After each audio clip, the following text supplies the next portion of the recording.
So today we're going to talk about insulin, which is another hormone. Now, particularly what I'm talking about is insulin resistance. Now, I just give you a little bit of overview of what insulin is, and then we'll go into a little bit more in detail how that might impact the way you feel at this stage of life. So insulin is a hormone and it's released by our pancreas, and it's required for regulating of our blood sugar. So when we eat foods that have sugars in them, whether or not it's just sugar like processed sugars, or we're eating foods like fruits and vegetables, so carbohydrate foods which have some sugars in them, we break these down and the sugar circulates in our blood. Now, we can't have too much sugar in our blood. So if we've got too much sugar in our blood, that can actually give us serious health concerns. And this is where diabetes comes about, is a sign of too much sugar in the blood. So the blood sugar levels are too high. If blood sugar levels actually get too low, that can also cause a problem too, because that can actually send you into, it can actually send you unconscious coma and can also finally kill you. So we need to have the sugar regulated. So this is where the hormone insulin comes in. Now, if you think, insulin's a bit like a gatekeeper. So when we take sugar, it has to get into the cells, because when it's in the cells is when the cells can utilize that sugar for energy. We need to get it into the cells. So the insulin basically controls what comes into the cells. So imagine we've got a cell and it's got gates on it, and the sugar molecule comes up and kind of knocks on the gate, and insulin goes, yeah, I've got space for some more sugar. So it opens the gate, and then the sugar comes in, and then it closes down. And this happens on every single cell. And then once all of the cells are full of sugar and there's no more cells ready available to hold any sugar, insulin says, well, if there's still too much sugar in the blood, what I'm going to do is I'm going to take that excess sugar and I'm going to send it to the liver, and the liver's going to convert it and it's going to store it as fat. So it stores it as fat, and where it stores that fat is generally around the tummy and the organs. And the reason why it stores it there is in case it needs to get it back really quickly. So if you run out of, so say for instance in the past when there wasn't enough food, if you ran out of energy and there was no more energy left in the cells, we needed to quickly convert the fat back to sugar and use that as energy. So it gets stored in places where it's quite easy to be converted, and quite often that's around our stomach.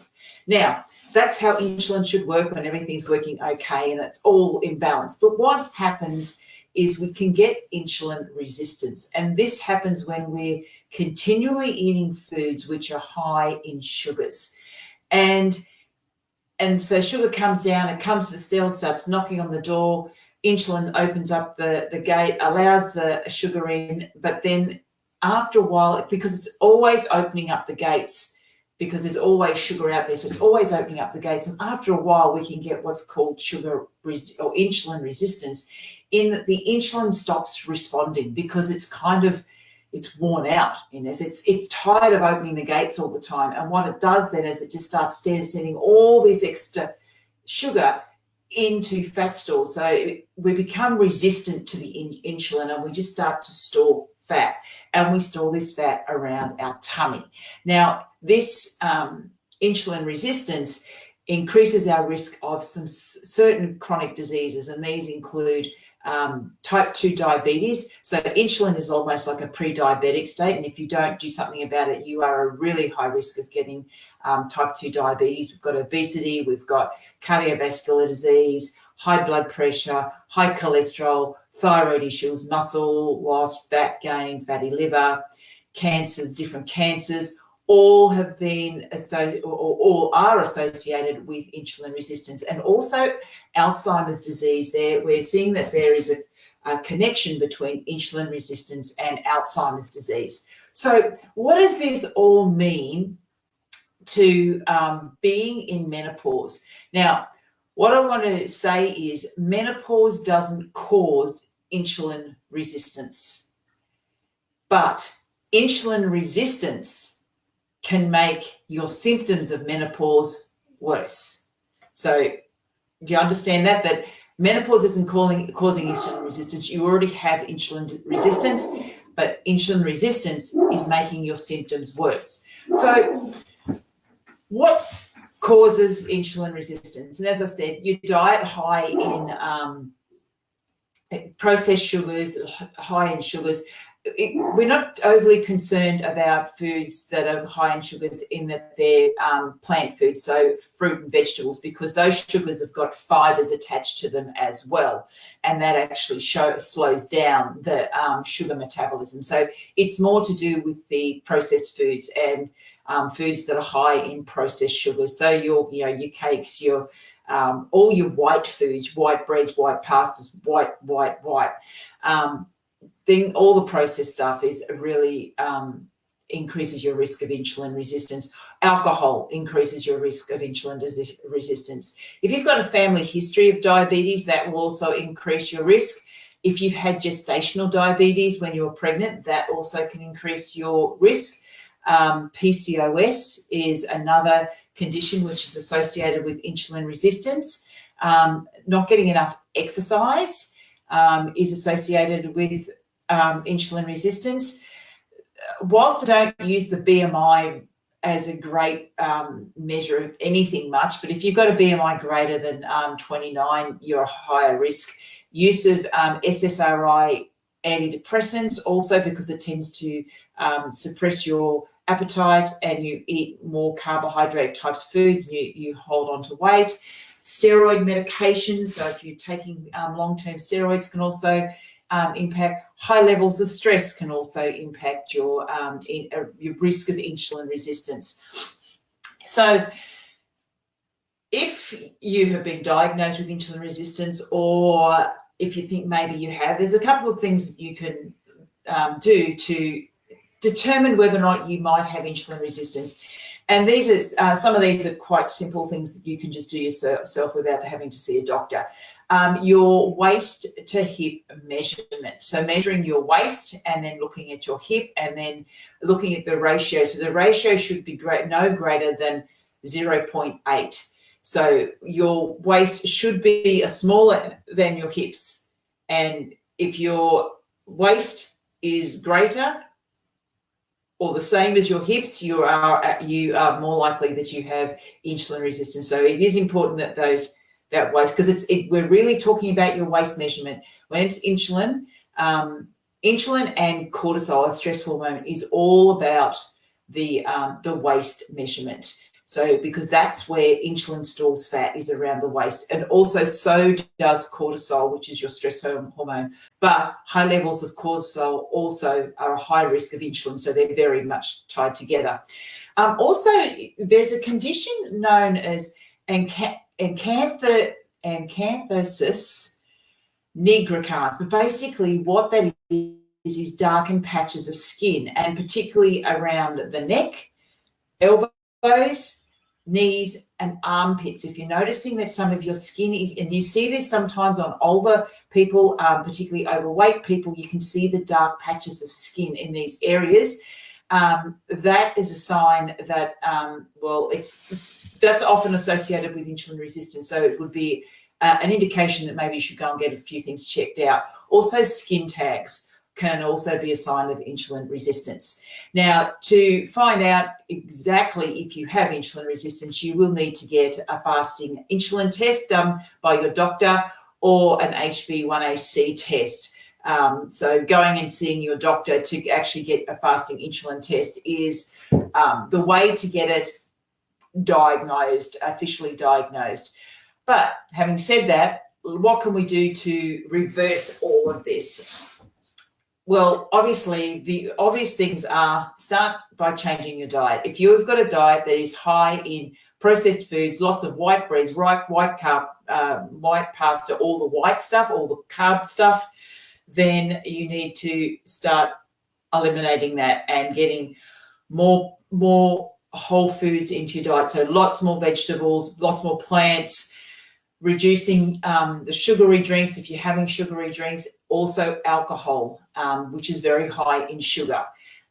So that's your first step. Then start to move, making sure that you're moving on a regular basis. because that starts to, once you start to move, it starts to regulate your hormones and support all of your hormones, not just insulin. If you smoke, and I would hope that nobody is smoking these days, but smoking is a really high risk factor for insulin resistance, as well as so many other conditions. So just stop smoking. Find a way to stop smoking, get some support to do that, because it's just not good for your health in any form whatsoever. Making sure that you're getting enough sleep. And I know that this can be tough for some women at this stage of life, but, you know, starting to make the changes like changing your diet and moving, then you'll start to find that your hot flushes, your night sweats start to come down, and that your sleep will improve. So when we're not getting enough sleep, it does impact another hormone, which is called ghrelin. And ghrelin is our, there's ghrelin and leptin. So ghrelin is our appetite stimulating hormone. So it makes us want to it makes us hungry all the time. So you know that if you haven't had a good night's sleep, you will probably feel hungry and you're going for carbs and really quick hit energy food. So when we get a good night's sleep, we're able to bring down the ghrelin, so we're not hungry, and leptin is our feel full, and so we feel full after we eat. So we regulate these hormones, but these hormones are actually balanced and produced at nighttime. And if we're not getting the right level of sleep, these hormones will come out of balance. And then obviously we've got to look at the stress side of that as well. If you're not sleeping, then you increase your stress hormones, which then decreases your ability of your insulin to do its job. And speaking of stress, reduce stress. So as I just said, cortisol, which is a stress hormone, does impact your ability to be able to, for insulin to be able to do its job properly. And what happens is when your body is in a state of high stress, what it does, it just actually continually, first off, it releases all the sugar, because it thinks that you need to be able to run away from the tiger, but it releases the sugar into your bloodstream. And then if you're not actually doing anything because you only got stressed because you got a nasty email, then all of a sudden you've got this blood back you've got this sugar in the bloodstream, which now something has to happen to it. And it's been released out of the cells. So what insulin does is, okay, let's go store that as fat, and puts it back around the waist. So this is why you will continue to get weight gain around the waist, because you keep firing out the sugar into the blood, and the body goes, well, there's nothing to do with it. I've got no energy. Like, I've got all this energy in my blood, but I've got nowhere to expand that energy because there's no threat. And then insulin goes, okay. Or if the insulin isn't working properly, everything just goes and gets put as fat around the tummy. So it's kind of like, what comes first, the stress or the insulin, or is it the insulin and the stress? And it just keeps going round and round. So reducing stress is another way you can reduce your insulin levels. And look, just finding time just to be quiet, and whether or not that's taking some time for meditation, taking some time for journaling, just being mindful. For me, it's getting out in nature, which is why I go hiking and climbing through the bush and scrambling over rocks on the weekends, because it's, for me, I'm so in the moment when I'm doing that. I cannot be thinking about what I'm doing, like other things that are going on when I'm actually walking through the bush. I need to know where every foot's going on the ground, because if I'm thinking of other things, I'm likely to fall over and I can hurt myself. So I am so totally present. And, finding ways where you can be really present or mindful about what's going on. And when it comes to eating, being really mindful about the food that you're putting into your body. And is this food that's going to nourish you? Is this food that's going to support you? Or is it food that's going to cause your body to react or hold on to excess energy around the waist? Knowing that when you're doing this, you're also making those symptoms, the hot flushes, the joint pains, all the other symptoms that are associated with menopause, you're making them worse. So somewhere along in the scheme of things, you have to start making a change. And whether or not, it's like looking at your diet and saying, what can I do differently? If I don't want these symptoms, if I don't want my health to go down, if I don't want my health to change, what do I need to do differently? Because your body is giving you a message right now. It's telling you that things are out of balance. It's telling you your hormones are out of balance. Yes, you could go and take a pill to, so-called balance up your hormones, but it's not balancing anything if you're not actually changing the way you're eating, the way you're living your life, the stress and all of that. So if you want to find out more, the link is there at the bottom of the screen. Pop over there. It's free. That will help you start to understand what's happening to your body. So that's it from me today. Hopefully that was useful for you.